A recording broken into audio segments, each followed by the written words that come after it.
Hello guys, welcome back. आज की कहानी है दिल्ली के कल्याणपुरी की। कल्याणपुरी में एक लड़का रहा करता था जिसका नाम जय था। जय बचपन से ही बहुत ज़्यादा बॉडी बिल्डिंग का शौकीन था, इसलिए जवान होते ही जय ने जिम में जाना शुरू कर दिया था और अब अच्छी खासी बॉडी भी जय की बन चुकी थी, जिसकी वजह से जय का काफ़ी अच्छा खासा नाम भी था। लेकिन जय के साथ जिम करने वाले कुछ उसके दोस्त ऐसे भी थे जो जय की बॉडी देख करके बहुत ज़्यादा चिढ़ा करते थे। पीठ पीछे जय की काफ़ी ज़्यादा बुराइयां किया करते थे और छोटी छोटी बातों पर जय को ताना भी दिया करते थे। लेकिन फिर एक दिन जय के साथ कुछ ऐसा घटा जिसकी वजह से जय भी बहुत ज़्यादा हैरान हो गया। एक रोज़ शाम के वक्त जिम के अंदर जय बिल्कुल अकेला था और वो जिम कर रहा था। जिम करते करते ही अचानक ही जय की आंखों के सामने एक बहुत ही खौफनाक चेहरा आ गया और अचानक ही कहीं गायब हो गया, जैसे कि कोई सपना था। लेकिन वो चेहरा इतना ज़्यादा खौफनाक था कि जय उसे देखते ही काफ़ी ज़्यादा डर गया और जय के मुंह से एक काफ़ी ज़ोरदार चीख निकल गई। लेकिन फिर अचानक ही वो चेहरा गायब होते ही जय इधर उधर देखने लगा कि आखिर जिम में कौन है उसके अलावा। अब जय की हिम्मत तो नहीं पड़ रही थी हाँ अकेले जिम करने की, लेकिन इससे पहले उसके साथ कभी भी ऐसा नहीं हुआ था। इस वजह से जय ने सोचा कि शायद उसका वहम होगा। अब जय जिम कर ही रहा था लेकिन उसकी नज़रें इधर उधर थीं। वो चारों तरफ घूर घूर कर देख रहा था। फिर अचानक ही जय ने अपने पैरों के पास देखा और अब जय को अपनी दो परछाइयाँ नज़र आईं। अब जय थोड़ा सा आगे पीछे चलने लगा ताकि वो देख सके कि उसकी ये दो परछाइयाँ कैसे हैं। और फिर अचानक ही उसकी दोनों ही परछाइयाँ गायब हो गईं।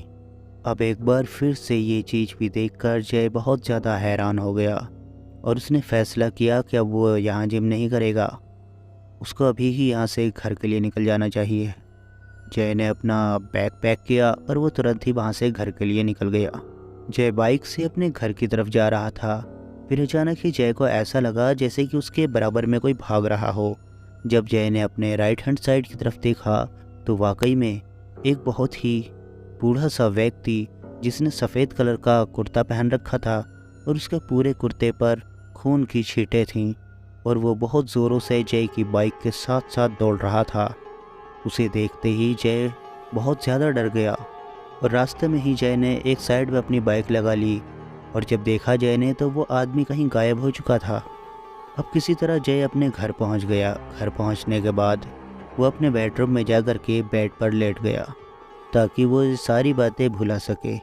जय अपने बेड के ऊपर लेटा हुआ था कि अचानक ही उसका पंखा ज़ोरों से चलने लगा और उस पंखे को जय ने नहीं चलाया था।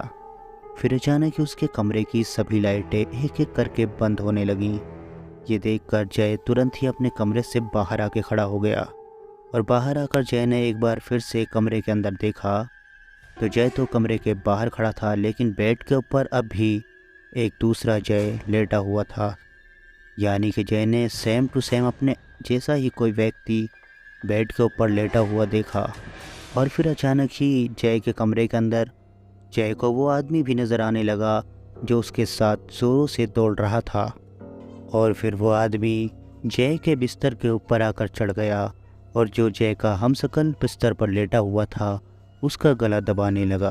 ये सारा मंजर जय अपनी आंखों से देख रहा था और देखते ही देखते वो वहीं बेहोश होकर गिर गया। कुछ देर में जय के घर वाले वहाँ पहुँचकर उसे हॉस्पिटल ले गए।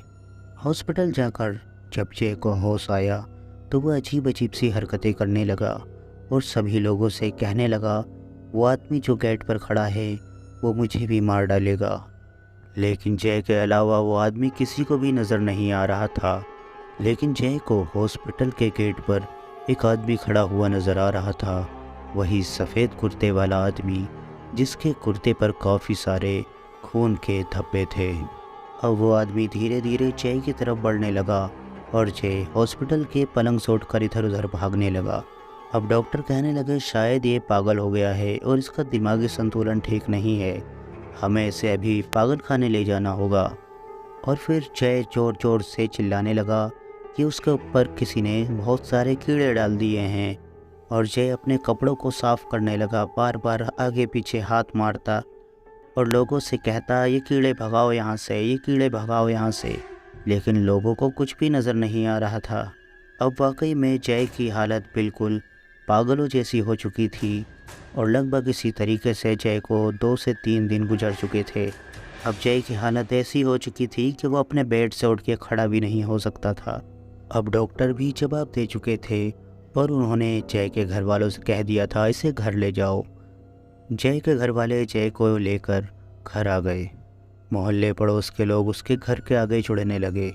इस समय जय की हालत ऐसी थी कि लोग जय के मरने का इंतज़ार कर रहे थे। जय के ही मोहल्ले से एक बहुत ही ज़्यादा बुज़ुर्ग आदमी जय के घर पर आया। उस आदमी की उम्र कम से कम नहीं तो 70 साल से ज़्यादा थी। जब उसने जय की ऐसी हालत देखी तो वो कहने लगा, मैं जानता हूँ कि इसके साथ क्या हुआ है।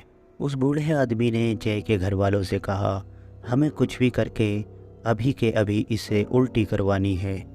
और फिर उस आदमी ने एक ऐसा नुस्खा तैयार किया जिसको जय को पिलाने के बाद तुरंत ही उसको एक बहुत ही ज़ोरदार उल्टी आई। 2-3 बार उल्टी आने के बाद ही जय के मुंह से एक ऐसी चीज़ निकली जिसे देखने के बाद सब लोग हैरान रह गए।